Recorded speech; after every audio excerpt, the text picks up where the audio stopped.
ನನ್ನ ಹೆಸರು ಜ್ಯೋತಿ, ಹಿರಿಯೂರು ಕೂಡ್ಗೆ, ಸಕಲೇಶ್ಪುರ ತಾಲೂಕು, ಹೆತ್ತೂರು ಹೋಬಳಿ. ನಮಗೆ ಅನುಷಾ ಮತ್ತು ಭುವನೇಶ್ವರಿ ಫ್ರಾಡ್ ಮಾಡಿರ್ತಾರೆ. ಫಸ್ಟ್ ಬಂದು ಚೌಡೇಶ್ವರಿ ದೇವಸ್ಥಾನದ ಹತ್ರ ಬಂದು ನನ್ನ ಗಂಡಗೆ ನಂಬಿಸ್ತಾರೆ. ಬಂದು ಹಂತವಾಗಿ ಹಂದಿಗಳನ್ನ ತಗೋತಾರೆ. ಒಂದು 6 ತಿಂಗಳು ಬಂದು ಒಂದು 7ರಿಂದ 8 ಹಂದಿ ಕೊಡ್ತಾರೆ. ಎರಡೆರಡು ಬೇಟೆ ಎಲ್ಲ 4 ಕಾಲು ಬೇಟೆ, ಜೋಡಿ ಬೇಟೆ ಅಂತೆಲ್ಲ ಕೊಡ್ತಾರೆ. ಬಂದು ಅಡುಗೆ ಮಾಡಿಸ್ತಾರೆ. ಊಟ ಎಲ್ಲನೇ ಬೇರೆಯವರಿಗೆ ದಾನ ಮಾಡಿ ಹೋಗ್ತಾರೆ. ಇವರು ಏನೂ ತಿನ್ನಲ್ಲ. ಬೇಕಿದ್ರೆ ಚಿಕನ್ನು ಮತ್ತು ತಿಳಿ ಸಾಂಬಾರೆಲ್ಲ ಮಾಡ್ಕೊಬಂದು ಊಟ ಮಾಡ್ಕೊಂಡು ಹೋಗ್ತಾರೆ. ಇವರು ಅಲ್ಲಿ ಇರೋಂಥ ಜನಗಳೆಲ್ಲನೇ ಕರೆದು ಸಂಪರ್ಕ ಮಾಡಿ ಮಾತಾಡಿ ಹೋಗ್ತಾರೆ. ಹೋಗಿ ಹಂತವಾಗಿ ಏನಕ್ಕೆ ಇಷ್ಟೊಂದು ಕೊಡ್ತೀರಾ ಅಂತ ನನ್ನ ಗಂಡನೇ ಪ್ರಶ್ನೆ ಮಾಡ್ತಾರೆ. ಪ್ರಶ್ನೆ ಮಾಡಿದಾಗ ಅವರೊಂದಷ್ಟು ದಾಖಲಾತಿಗಳನ್ನ ತಂದಿರ್ತಾರೆ ಅಲ್ಲಿಗೆ ದೇವಸ್ಥಾನದ ಹತ್ರ. ತಂದಾಗ ಇದೆಲ್ಲ ಏನು ಅಂತ ಕೇಳಿದಾಗ ಅವರು ಹೇಳ್ತಾರೆ, ನನ್ನ ಮದುವೆ ಆಗಿ 6 ವರ್ಷ ಆಗಿತ್ತು ಅಣ್ಣ. ಫಸ್ಟು ಅಣ್ಣ ಅಂತ ಕರೀತಾರೆ, ಲಾಸ್ಟಿಗೆ ತಮ್ಮ ಅಂತಾರೆ.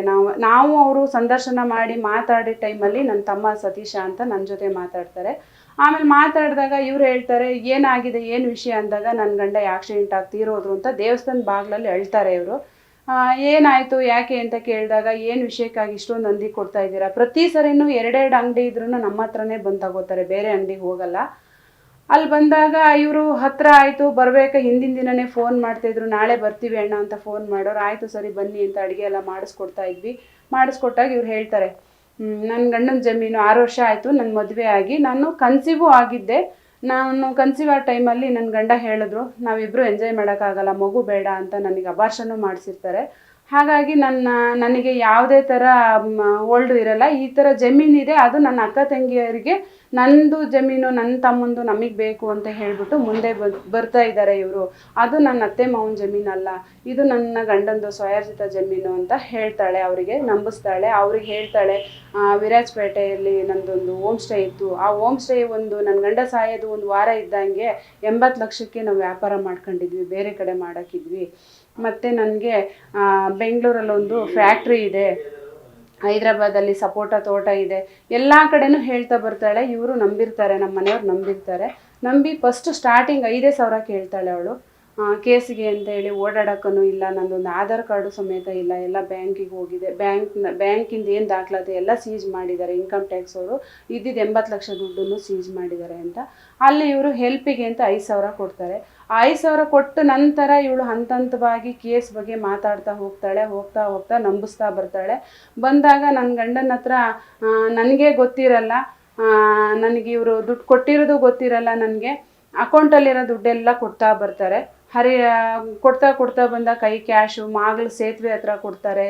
ಅವರು ವಾರಕ್ಕೊಂದಿನ ಇಲ್ಲಿ ಹಾಸನ ಸಂತೆಪೇಟೆಗೆ ಹಂದಿ ತಗೊಂಡೋಗಿ ಬರ್ತಿದ್ರು. ಆಗ ಬರಬೇಕಾದ್ರೆ ಇಲ್ಲಿಗೆ ತಗೊಬಂದು ಕೊಡ್ತಾರೆ ಕ್ಯಾಶು. ಎಲ್ಲೆಲ್ಲಿ ಬೇಕು ಅಲ್ಲಲ್ಲೇ ಇಸ್ಕೋತಾಳೆ. ಲಾಸ್ಟ್ ಮೂಮೆಂಟಲ್ಲಿ ಇವ್ರ ಹತ್ರ ದುಡ್ಡು ಇರಲ್ಲ ಕೊಡೋದಕ್ಕೆ. ಆ ಟೈಮಲ್ಲಿ ಕುತ್ತಿಗೆಲಿರೋ ಚೈನನ್ನು ಸಹ ಅವಳು ಸಂತೆಪೇಟೆಯಲ್ಲಿ ಬಿಚ್ಚಿಸ್ಕೊಂಡು ಆಮೇಲೆ ನನಗೆ ಡೌಟ್ ಬರುತ್ತೆ. ಅಷ್ಟೊತ್ತಿಗೆ ನಮ್ಮ ಮನೆಯವ್ರಿಗೆ ಮೈಂಡ್ ಅಪ್ಸೆಟ್ ಆದಂಗೆ ಆಗುತ್ತೆ. ಅವರು ಹೆಂಡತಿಗೂ ಹೇಳೋಕ್ಕಾಗಲ್ಲ, ಈ ಕಡೆ ಮಕ್ಕಳಿಗೂ ಹೇಳೋಕ್ಕಾಗಲ್ಲ, ಮಕ್ಕಳ ಎಜುಕೇಷನು ಹಾಳಾಗುತ್ತೆ. ಮೈಂಡ್ ಅಪ್ಸೆಟ್ ಆದ ಥರನೇ ಅವರು ಒಳಗಡೆನೇ ಕೂತು ಇಂಡೋನಲ್ಲಿ ಕೂತು ಹೊರಗಡೆ ನೋಡ್ಕೊಂಡು, ಹೊರಗಡೆ ಅಂಗ್ಲಕ್ಕೂ ಬರಲ್ಲ. ಅವರು ಒಳಗಡೆನೇ ಕೂತ್ಬಿಡ್ತಾರೆ, ಯಾರ ಹತ್ರನೂ ಮಾತಾಡಲ್ಲ.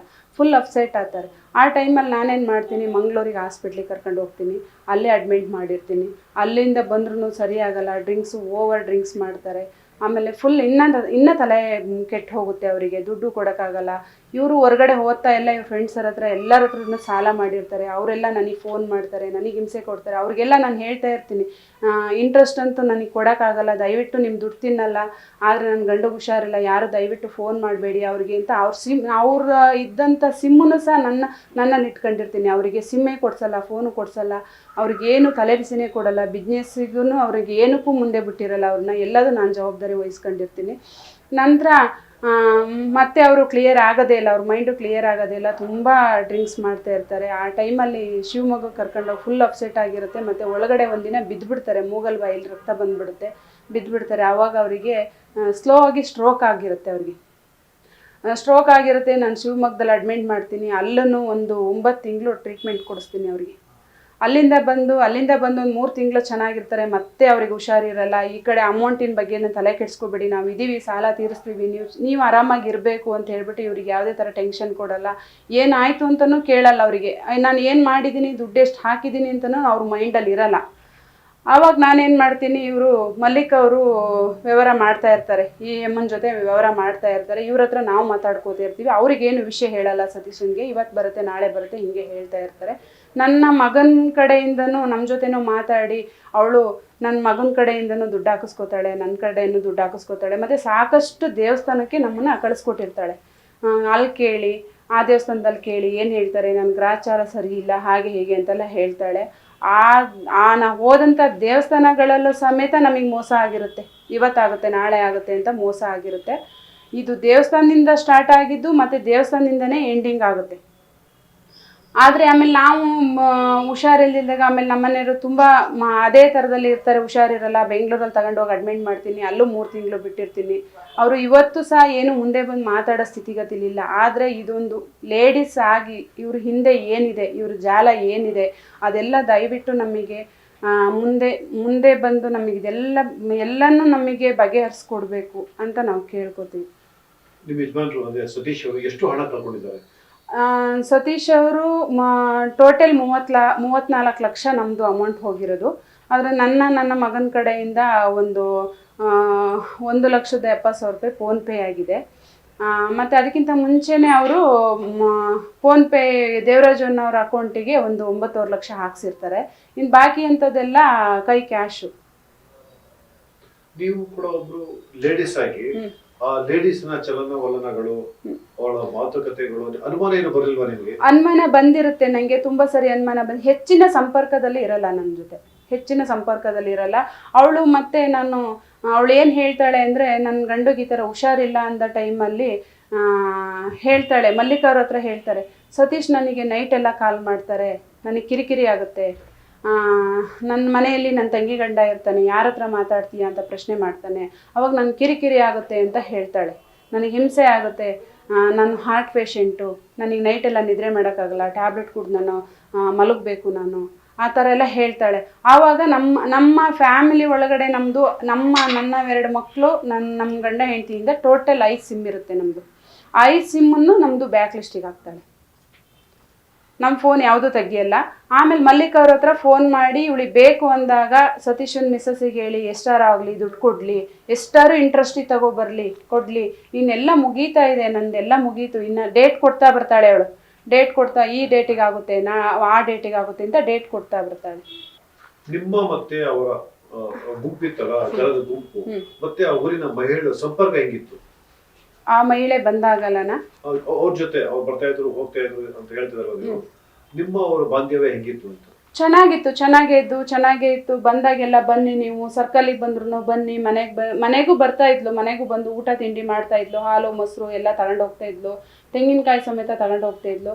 ಮತ್ತು ಮಲ್ಲಿಕ್ ಅವರ ತಾಯಿ ಸಾವಿಗೂ ಕೂಡ ಅವರೆಲ್ಲರೂ ಬಂದಿದ್ರು, ಆರಾಧನೆಗೂ ಬಂದಿರ್ತಾರೆ. ಸಂಪರ್ಕ ತುಂಬ ಚೆನ್ನಾಗಿ ಇಟ್ಕೊಂಡಿರ್ತಾರೆ. ಎಲ್ಲೂ ಕೂಡ ಅನುಮಾನ ಥರ ಎಲ್ಲೂ ತೋರಿಸ್ಕೊಳ್ಳಲ್ಲ. ಅನುಮಾನ ಯಾವುದ್ರಲ್ಲೂ ಅನುಮಾನ ಬರೋ ಥರನ ಅವ್ರು ನೆಟ್ಕೊಂಡೇ ಇರಲ್ಲ. ಯಾವ ರೀತಿ ಸ್ಥಿತಿ ಯಾವ ರೀತಿ ಇದೆ ಅಂತ, ಈಗ 22 ಕುಟುಂಬಗಳ ಆರ್ಥಿಕ ಸ್ಥಿತಿ ಹೆಂಗಿದೆ, ಯಾವ ಸ್ಥಿತಿಗೆ ಹೋಗಿದೆ, ಮತ್ತೆ ನೀವು ಈ ಹಣನ ಯಾವ ರೀತಿ ಕಷ್ಟಪಟ್ಟು ಬೆಳೆದಿದೆ, ಕಾಫಿ ಮಾಡಿದ್ರಿ ಅಥವಾ ಏನು ಮಾಡಿದ್ರಲ್ಲ ಅದನ್ನ ಅವ್ರಿಗೆ 22ರಿಂದ 23 ಜನದ್ದು ದುಡ್ಡು ನಾವು ಕೊಟ್ಟಿರ್ತೀವಿ. ಆದರೆ ಅದರಲ್ಲಿ ಮಕ್ಕಳು ಚಿಕ್ಕವರಾಗಿರ್ತಾರೆ, ಮೆಜಾರಿಟಿ ಬಂದಿರ್ತಾರೆ, ಎಜುಕೇಷನ್ ಹಾಳಾಗಿರುತ್ತೆ ಅವ್ರದ್ದು. ಎಲ್ಲರೂ ಮಾಂಗಲ್ಯ ಚೈನನ್ನು ಕಷ್ಟಪಟ್ಟು ಮಾಡಿಸ್ಕೊಂಡಿರ್ತೀವಿ. ಯಾಕೆಂದರೆ ಎಲ್ಲರೂ ನಾವು ಹೊರಗಡೆ ಹೋಗಬೇಕು ಅಂದರೆ ಹೆಣ್ಣಿಗಿರೋದು ಒಂದು ಮಾಂಗಲ್ಯ ಚೈನು, ಬೇರೆ ಏನು ಕೇಳಲ್ಲ. ಆದರೆ ಇವತ್ತು ಒಂದು ಹೆಣ್ಣು ಲೇಡಿ ಹಾಕ್ಕೊಂಡು ಅವಳಿಗೆ ಸಂಸ್ಕೃತಿನೇ ಇಲ್ಲ. ಅವಳು ಮೈ ಮೇಲೆ ಒಂದು ದಿನನೂ ಸ್ಯಾರಿ ಅಂತ ಹಾಕಿರಲ್ಲ. ಅವಳಿಗೆ ಸಂಸ್ಕೃತಿನೇ ಇಲ್ಲ. ಯಾಕೆಂದರೆ ಅವಳಿಗೆ ತಾಳಿನೇ ಬಿದ್ದಿರಲ್ಲ ಅವಳು ಕುತ್ತಿಗೆಗೆ. ಅವಳು ಎಲ್ಲರೂ ಹೆಣ್ಮಕ್ಳು ಕುತ್ತಿಗೆಯಲ್ಲಿ ತಾಳಿ ಚೈನ್ ಬಿಚ್ಚಿಸ್ತಾಳೆ. ಅವಳು ಎಲ್ಲರ ಹತ್ರನೂ ಬಿಚ್ಚಿಸ್ಕೊಂಡು ತಗೊಂಡೋಗಿ ಇಟ್ಕೊಂಡಿರ್ತಾಳೆ. ಅವಳು ಎಲ್ಲ ನಮಗೆ ಅಲ್ಲಿ ಇಟ್ಟು ಅವಳಿಗೆ ದುಡ್ಡು ಕೊಟ್ಟಿರ್ತೀವಿ ನಾವು.